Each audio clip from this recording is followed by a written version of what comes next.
জাতীয় দলে সিনিয়র সহকারী কোচের দায়িত্ব ছাড়ছেন মোহাম্মদ সালাউদ্দিন।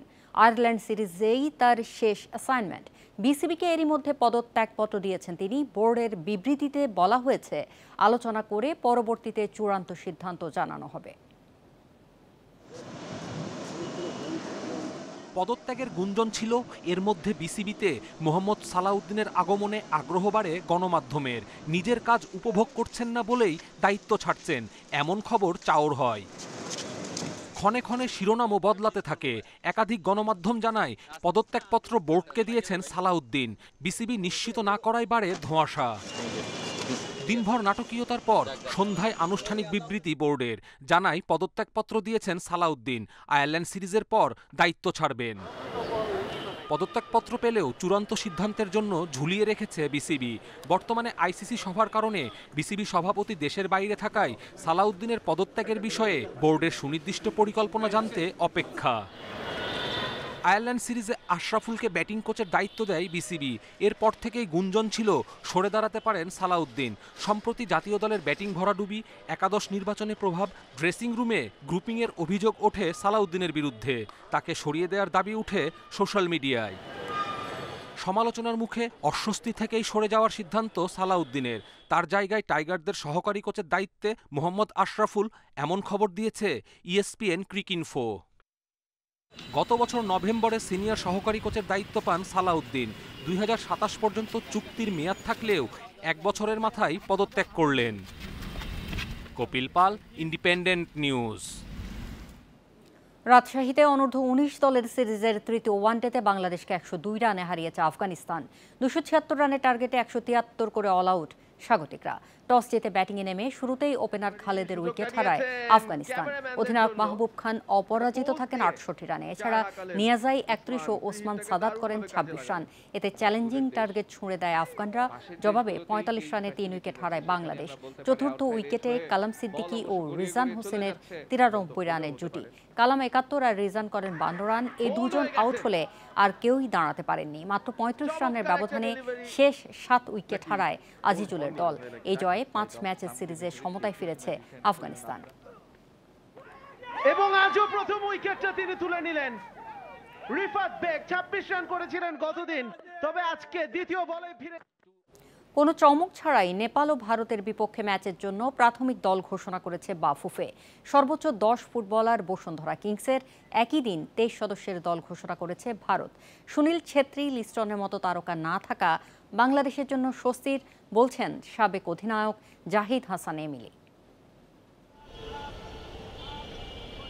কাবরেরার অনুপস্থিতিতে প্রাথমিক দল ঘোষণা ছাড়াই নেপাল ও ভারত ম্যাচের প্রস্তুতি ক্যাম্প শুরু হয়। ছুটি কাটিয়ে মঙ্গলবার দলের সাথে যোগ দেন হেড কোচ।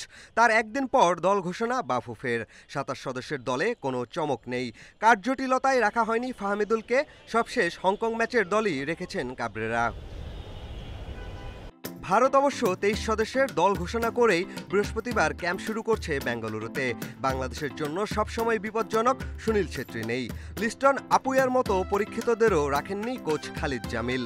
ভারত বাংলাদেশ ম্যাচে পার্থক্য করে দেন ছেত্রী, রেকর্ডও ঈর্ষণীয়। তার না থাকা বাংলাদেশের জন্য স্বস্তির, বলছেন এমিলি। এত ট্যালেন্টেড প্লেয়াররা যেহেতু থাকবে না, এটা বাংলাদেশ দলকে কিছুটা আমি বলবো যে মোটিভেশনের জায়গা থেকেও কিছুটা সহজ করবে অফ দ্য ফিল্ডের জায়গা থেকে। ইন্ডিয়া দলে কিন্তু আসলে প্রপার নাম্বার 9 এবং লিস্টন ক্লাস আসলে যেভাবে উইং থেকে গেমটা অপারেট করে, তো ওই জায়গাটাতে কিছুটা দুর্বলতা থাকবে। এটা আমি মনে করি যে বাংলাদেশ দলের জন্য কিছুটা হলেও সহজ হবে এই ম্যাচটা।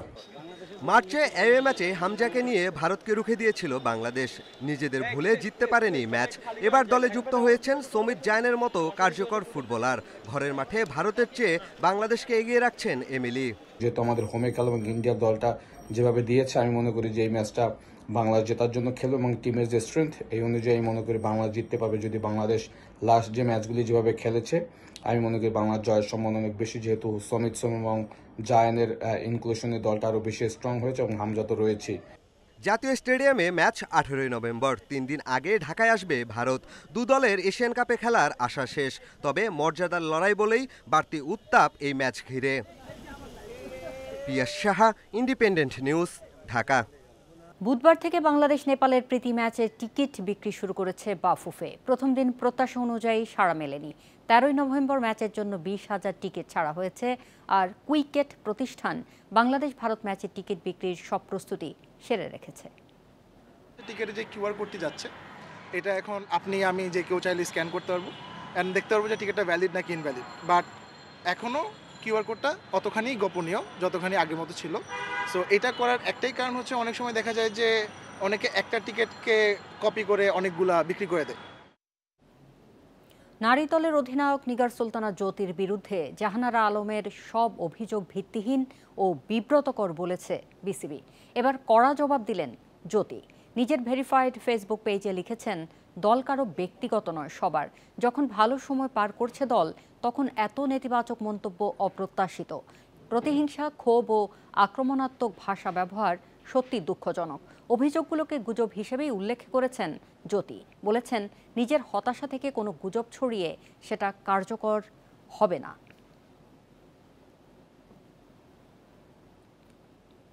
এই ছিল আজকের যত খেলা। ইন্ডিপেন্ডেন্ট টেলিভিশনের সব খবর বিস্তারিত জানতে চোখ রাখুন ফেসবুক, ইউটিউব ও এক্সে। আমন্ত্রণ পরের আয়োজন।